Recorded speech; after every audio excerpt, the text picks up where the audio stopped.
Richard Stedall, good morning. Good morning. So, Richard, you and Paul accompany us here in the studio for yet another. Well, actually, we're coming to the end of the story, the epic story of the Malta public transport system. Yes, indeed. We've now reached the 21st century.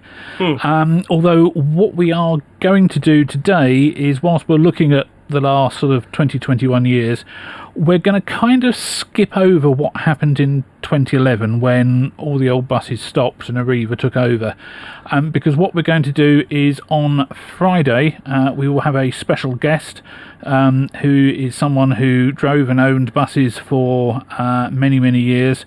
And he's actually going to talk to us a bit about, kind of what it was like to be a bus driver and a bus owner in 2011 and all the changes that happened and bits and pieces. So, we're hoping that we'll be joined by Michael Kataya, known as Zinu. His son, also known as Zinu, is very active in the sort of rebuilding of buses and restoration of buses and things. So, Richard, in fact, this is going to be something similar to what already exists on the Malta Bus Archive, right? Yes, we did. Where we've been kind of sort of interviewing people for the Memorja project, which the Malta Bus Archive sits within. The Memorja project is part of the Malta Archives. Yes, so the National Archives of Malta are about. The Memorja project is archiving sound, visual, audio, that sort of thing, and we've got a number of different themes, and one of those themes is the Malta Bus Archive. But we've interviewed a few people on video, and Michael is a natural talker, you'll be pleased to hear, because across 5 interviews we got 7.5 hours worth of material from him. Fantastic. So he really knows his stuff. He's a great character. So we'll be talking to him on Friday, and with any luck we'll finish talking to him by the end of Sunday. But it's fantastic that we're preserving these living stories, these living history, these real memories of people. These will be very precious in 50, 100 years' time when we're not here anymore. Exactly. But our descendants will be able to listen to the direct story straight from the horse's mouth, so to speak. Yeah, exactly. And now that things are kind of sort of clearing regarding COVID and bits and pieces, we're hoping to be able to get back out there and at the very least kind of sort of just have casual chats with people, making notes, so that we can put together sort of basic biographies of people who have worked in the industry. But we also still want to, a couple of times a year, someone who's got a good story to tell, who's a good communicator and things. We'd love to do kind of sort of more video interviews as well. So watch this space. Also, just before you start the story as well, we'll remind our listeners that thanks to your wonderful internet and computer skills, I'm sending you the recording of these interviews, the series of interviews we've done, starting from the early 20th century right up to 2012, is it? Or the present day? We will today go as far as 2021, and if there's time, we'll even do a little bit of time travel and try and look into the next decade or so and see what might happen. But you decorate the speech with photos about what we're referring to, and then it goes on YouTube so that people can listen to it again or listen to it for the first time if they didn't manage to listen to the show. Exactly, and by adding sort of photographs of some of the subjects that we're talking about, it also just helps people visualize what we're discussing and things, especially when we're talking about 50, 60, 70, 80 plus years ago. It just kind of sort of helps people go, so yes, when he was talking about whatever, that's what he meant. So the Malta Bus Archive is on YouTube. There's a special subscribe to that. I will also put a link when the recording is ready in the next few days to I will place a link on the Campus Brunch Facebook page so you can easily go back to this discussion, which starts now. Right. Okay. So we're going to look, as I say, at the 21st century today.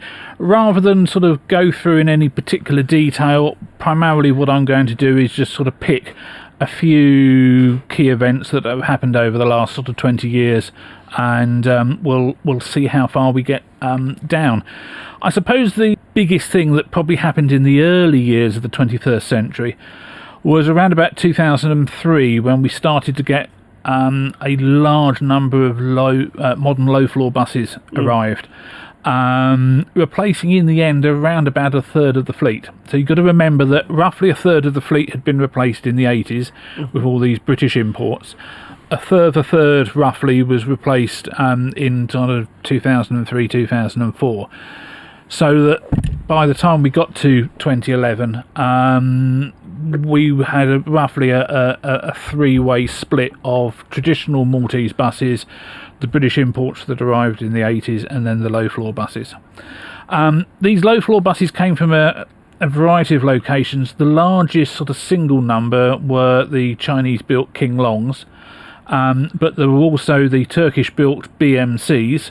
I think a lot of people thought because the initials were BMC, they thought it was as in British Motor Company, which used to exist in the 60s. And yeah, and I think therefore people probably thought they were getting a British bus. I certainly know of one or two who at the time when these buses were just arriving were absolutely adamant that they were buying British-built buses, and I thought, no, you're not. But there we go.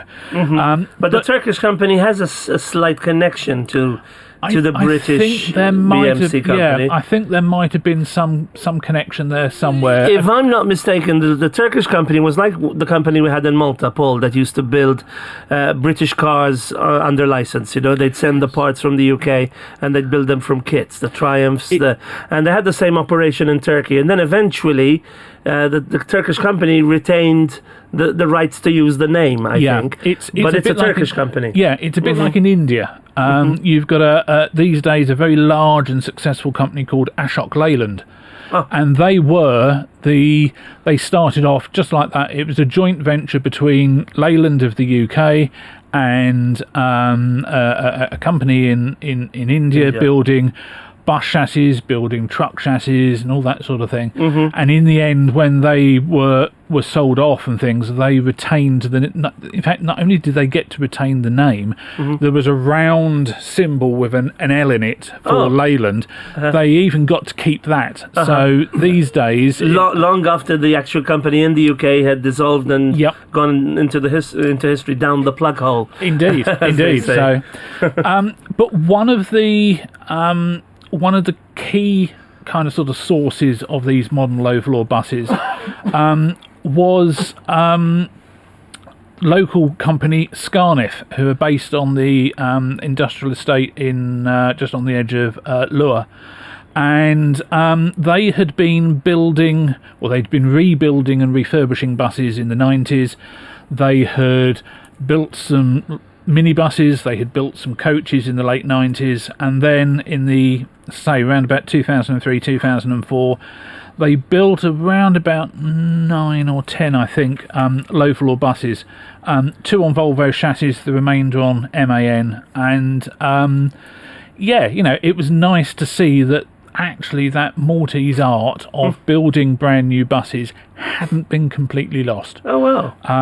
Interesting. Sadly, only one of those buses now still exists, and ironically it was the first one built on a Volvo chassis. And anyone who's seen the little fun bus, play bus that around at events and bits and pieces, that is the sole surviving of the Scarniff low-floor buses. Oh, really? So sadly, all the rest were scrapped in recent years. Not, I think, because of the problems with the bodies. It was probably more to do with the MAN chassis they were on. But with all these kind of sort of new buses and things coming in, it did mean, as I say, around about a third of the fleet went, and we saw the last of the Austin K4s go. The last bus had a chassis built by Federal of the US. The last bus with a chassis built by International. Luckily, some of these buses that were withdrawn, probably 15, 20, something like that, were actually saved. So some of the Thames ET7s, a normal control Bedford, the very famous Majorus Deutz, sometimes known as Maggie to some people, had a very distinctive looking nose. And in fact, actually, the local children's book series Marco the Bus is actually based on this Majorus Deutz looking bus. That was saved and is safely in store with Heritage Malta. One day, maybe, perhaps, that will get restored. And a couple of other vehicles were saved as well, including the last Thornycroft that was mentioned a week or two ago. So they're all they're all undercover. They may not some of them be restored, but at least they're safe and secure. Sadly, everything else that was replaced in 2003-04, after about 2 or 3 years in open store, they were all scrapped. Now, one of the things that all these new buses did mean was the fact that all of a sudden a number of vehicles had automatic gearboxes. Now, obviously, over here, most of the buses had quite simple technology manual gearboxes. Sometimes did lead to, the odd crunching of gears and bits and pieces. And legendary sounds. But they were cheap and simple to repair. I remember one bus owner who got a new bus at the time and had an automatic gearbox. He was kind of sort of moaning a year or two later the fact that, with the old bus, if the gearbox failed, he could normally repair it within a couple of hours at the side of the road. The automatic gearboxes were expensive to repair. Quite often they sometimes even needed to go off to Sicily to be repaired. They couldn't be done on the island because at the time there just weren't the agents and people to do it.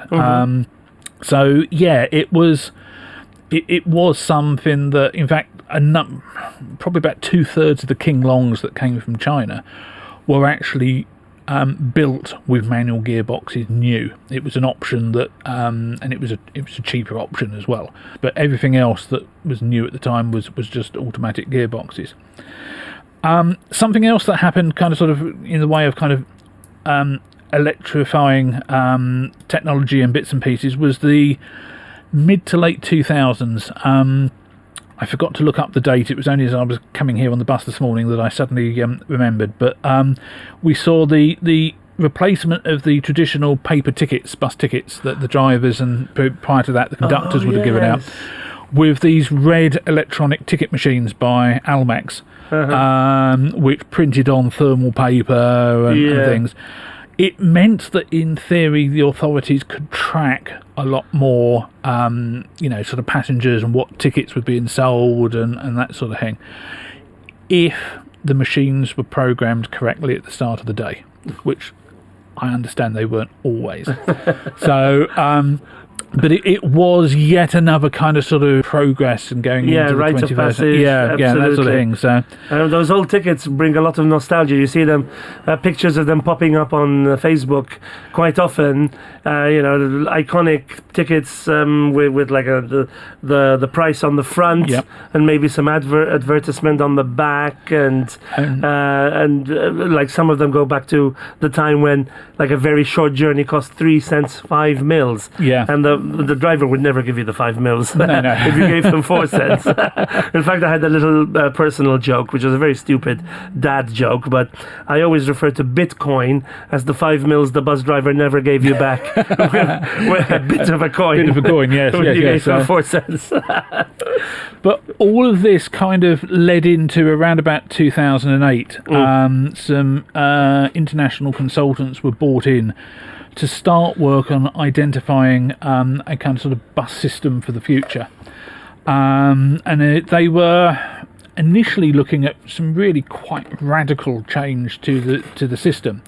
The idea would have been that there would have been a number of interchange hubs around the island, and that mostly what you'd have had from the villages is a shuttle bus running backwards and forwards between the village and this hub, and you'd then change on to a bigger bus that would then take you into Valletta. Because right up to that time, all buses led to Valletta, right? Pretty much. One of the things that was kind of sort of more introduced in the 2000s was once the hospital Matadei was built, there was then a new network of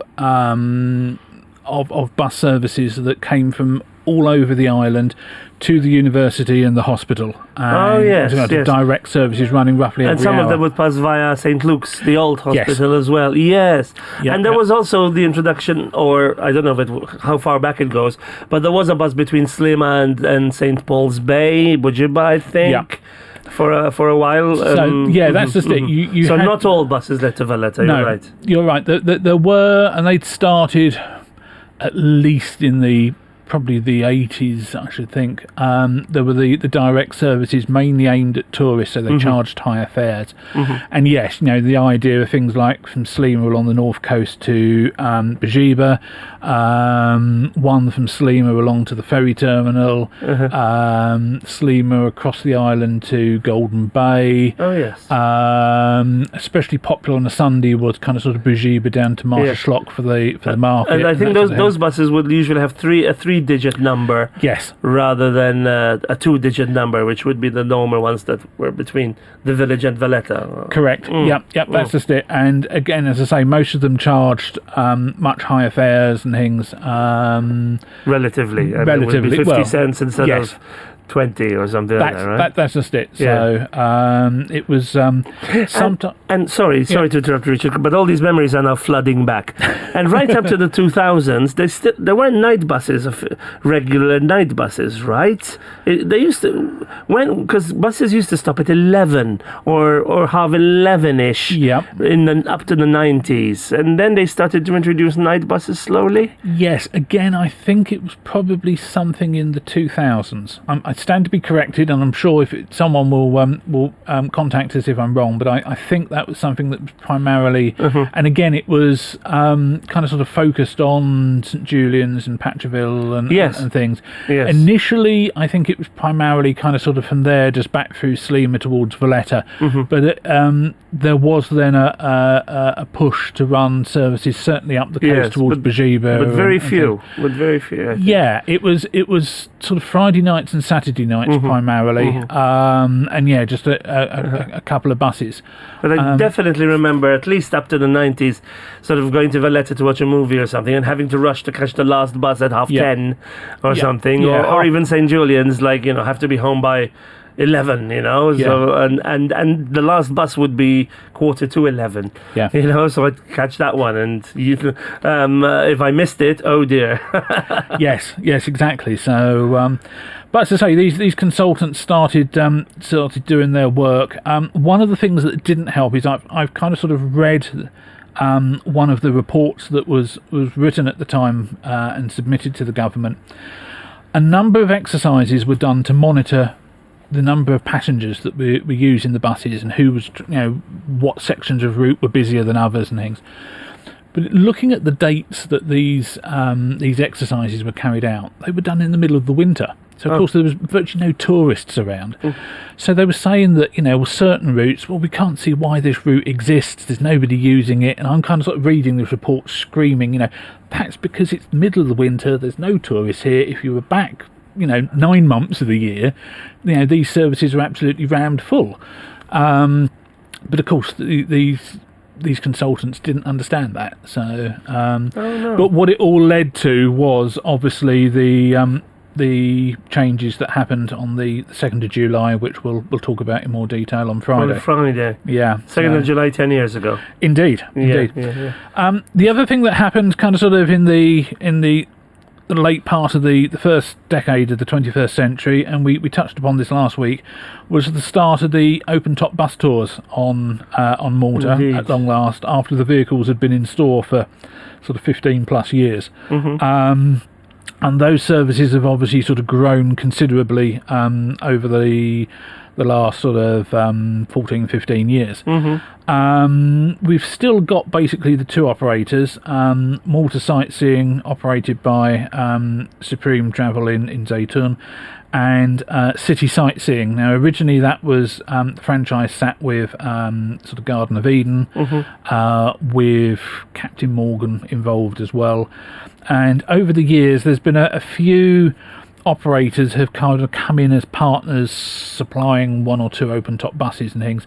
But now it's all the buses are all kind of sort of owned by Oasis Garage in Lure, although Captain Morgan is still very much involved, certainly with things like the marketing and the selling of the tickets and that sort of thing. They must have an interesting story, these companies that you mentioned, these sort of big bus companies, and I'm sure through your research you've established how they started up, probably with just one bus and then grew, etc. Well, in the case of Garden of Eden, like most of these companies, they are very much multi-generational families and things. Garden of Eden certainly can be traced back to the late 1920s. With a member of the family with one bus, and over the decades that grew, and especially from the sort of the 70s onwards, once they kind of diversified more into the unscheduled coaches and that sort of thing rather than the route buses. But even sort of Supreme Travel, the Chanchu family, they've been sort of several generations. And these days, kind of each member of the family's got their own sort of small fleet and bits and pieces. So, but that kind of sort of pretty much ties us up for the first decade, and then we'll in a moment have a quick look at the second decade of the century.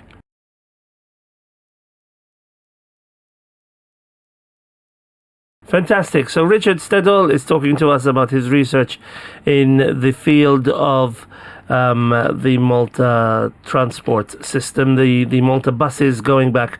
We started a few weeks ago at the beginning of the 20th century, and now we've arrived at the big change in 2012. You're telling us the story, the final few chapters of the Malta transport buses story. Yes, it's such an important story. I've got a fanfare there. So, what we're going to now do is kind of sort of for this next chapter is look at the second decade of the 21st century. Obviously, the big thing was the changes of July 2011, and as a reminder, we're going to skip over those to a certain extent today, and we'll talk more about those on Friday.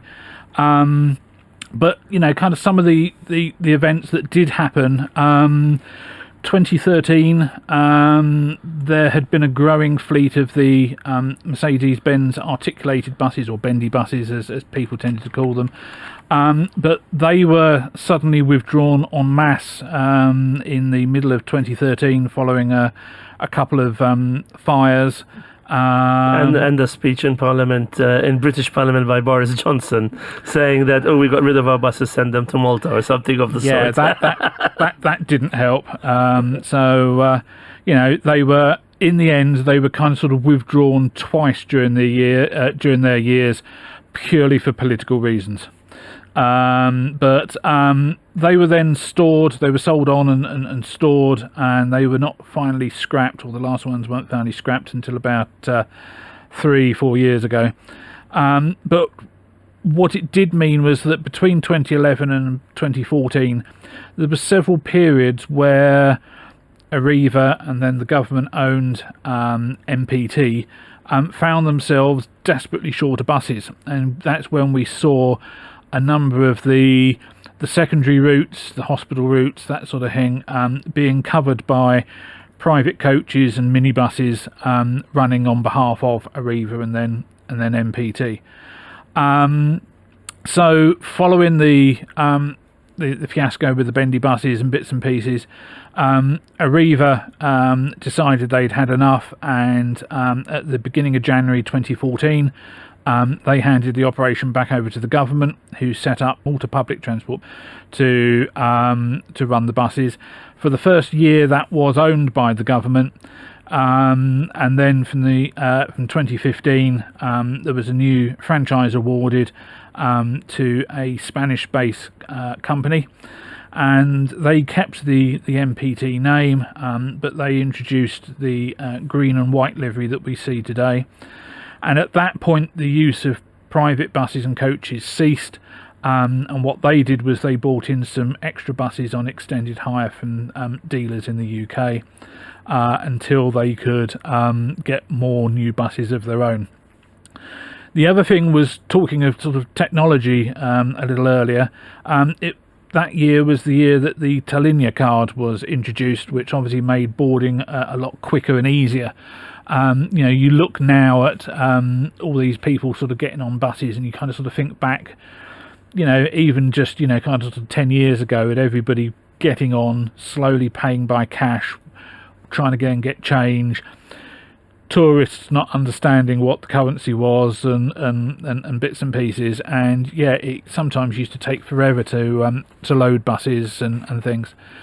But in the last few years, MPT have been buying batches of new buses pretty much every year, and these have come from the Turkish-based company Otokar. 2 different lengths, the full-size sort of 12-metre buses and the shorter 9-metre ones. And they've certainly helped update the fleet considerably. But it's not just the bus fleet that's seen investment. Certainly in the last 5-8 years, something like that, a large proportion of the coach fleet has been updated and renewed as well, partly due to sort of rising expectations of visiting tourists, and also because there was a 35-year age limit introduced by the government. Now, there have always been in the coach fleet, older vehicles and things primarily used on schools work. And just because a vehicle is old, that's not in itself a problem, as long as it's been well maintained and looked after. And a lot of the older coaches and things here had been very well looked after, but even so, once they hit this 35-year limit now, they have to come off the road. So as I say, there's been a large number of sort of new or nearly new coaches arriving recently. So the latter part of the second decade, well, in 2018, an extremely important event took place, and that was the formal launch of the Malta Bus Archive project that I coordinate. So we've talked previously, including sort of in the very first of these shows I did with you, about how that was all set up. So I'm now this is the 4th year that we've been doing this project, and even now, new material is constantly coming to light, in the way of documents, in the way of photographs and things. So it's always good to get up each morning and find out what's arrived in my email box. But other things that happened, well, also in 2018, the Malta Bus Co-op was sort of launched. Now that's a cooperative of a number of operators who have rebuilt traditional buses, painted them in the old route colours and things, and they set out a programme of tours, pre-booked tours that tourists could go on. The fleet now stands at 19 of these buses. They've can have up to 21, but the remaining 2 are still kind of sort of long-term rebuild projects at the moment. Probably the most popular of their tours was the fireworks tours for the feasts during the summer. Obviously, last year and this year, they've not been able to do those particular tours because the feasts have had to have been a lot smaller scale, and the big public firework displays haven't been happening. But they, as I say, they've got a fantastic kind of sort of fleet, which, as well as doing the tours, do wedding hires and corporate hires and that sort of thing. In 2020, we saw the arrival of a battery electric bus built by TAM of Hungary, and that was trialled here, with possible that there will be some electric buses in the future. And then finally, kind of sort of at the end of last year and into the start of this year, we saw the Vintage Bus City Tour start up again with some restored buses. This time the normal control type with the bonnet and the engine sticking out the front. and really they've got pretty ones. Yeah, and they've got a fleet of 6 plus one extra that they can use, but there are more currently being restored, and I know they've got plans for expanding their tour network and things over the years. Somebody set up a souvenir bus as well. Yes, that's just it. There's in fact there's now 2 of them. There's one in the old yellow and orange that's normally found at the ferries at Sleamer, and there's one in the old Gozo livery of grey with a red band, and that often normally would be found sort of down towards where the cruise ships berth and things. I'm not sure how much that's been out recently, obviously, because the cruise ships have not been in as much, although I think that's, there's now a lot more cruise ships coming in and things, so but that kind of brings us up to where we are now. But what I just want to do in the last sort of 5 minutes or so is just a quick kind of sort of gaze into the crystal ball as to what might happen, say over the next decade. Couple of things kind of sort of to do with buses. First of all is we can confidently say that there will be more restorations of these old buses going on, which is fantastic.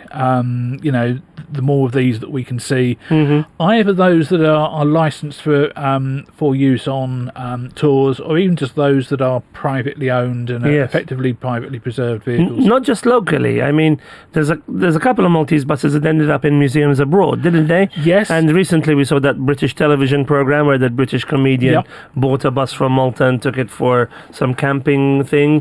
So yeah, that's just it. There's been several vehicles that have gone back to the UK, either because they were vehicles that came out from the UK in the 80s, or a couple of them are kind of sort of Maltese classics that people, bus fans in the UK liked that particular one and they bought it back. But last week we also talked about the London AEC Swifts. One of those is now with a coach company in Denmark. Yes, I've heard about that. The guy is a big bus fan himself. He's got several old buses as well as his modern coaches and things.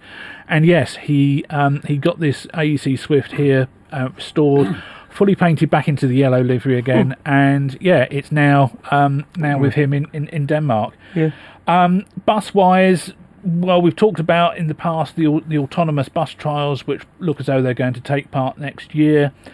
There are these 6 battery electric buses from China that are, we think, still stored over on Gozo. Quite what they're going to be used for. There have been rumours in the past of a trial of electric buses over on Gozo. Certainly electric propulsion for all vehicles, I think, is the way we're going to be seeing things going. And if not battery electric, then in certain parts of the world there are ongoing trials with hydrogen fuel cells, which again is a way of generating the electricity to propel the vehicles.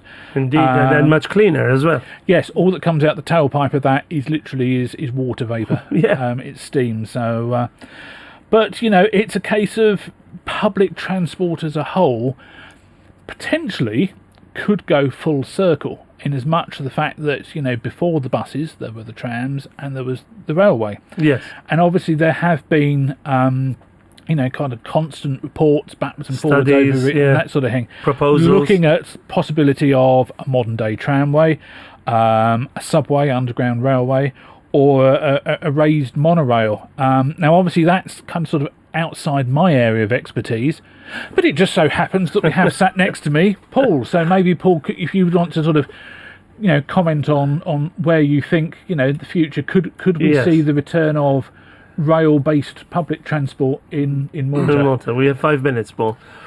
The British say variety is the spice of life. Indeed.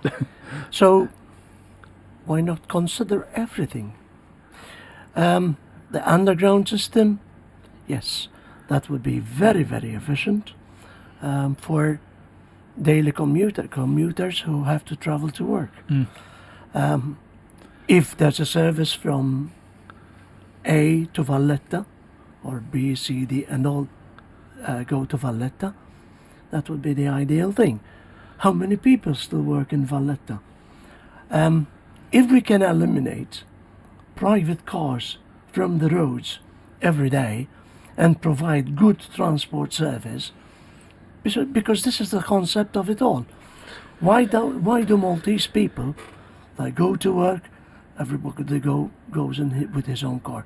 Because after work, I have to go for an errand somewhere.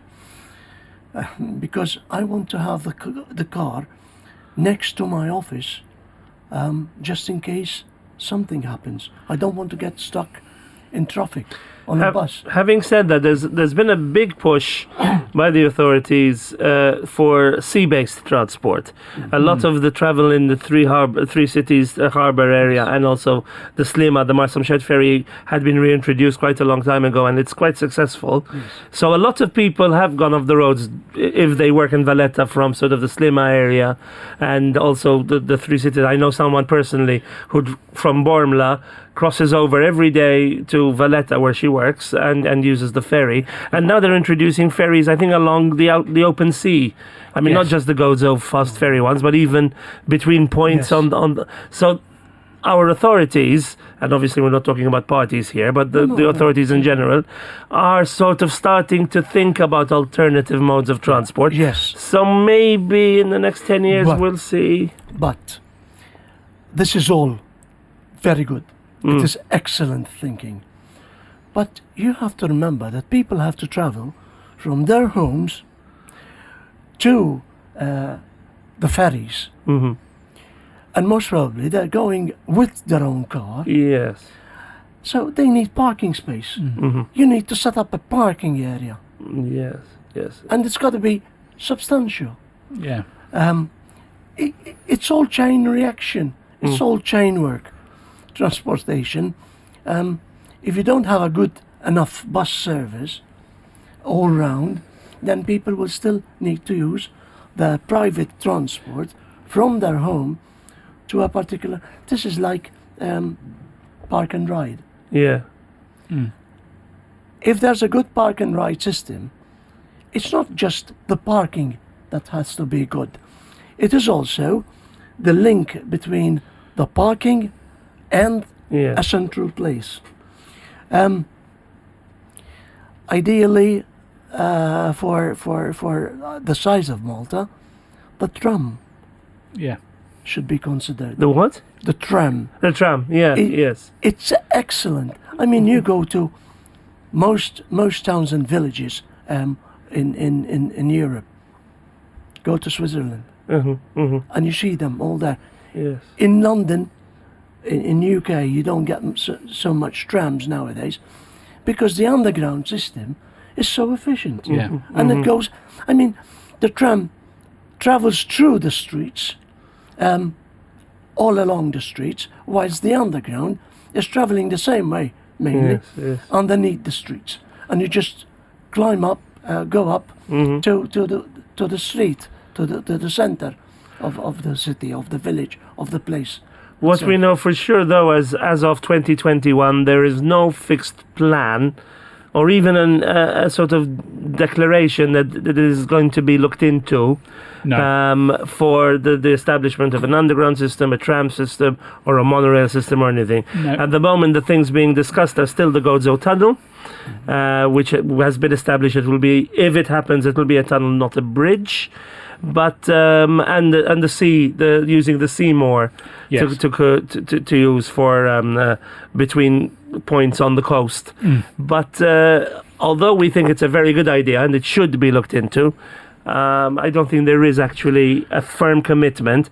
But this doesn't rule out the fact that there might be in the near future. That's just it. You know, there have been plenty of studies that have been done and various recommendations and things. But as you say, at the moment, no firm plans. No. But lots of roads are being widened or built, or flyovers and things, which I'm not condemning. I mean, some of them have been a very good idea.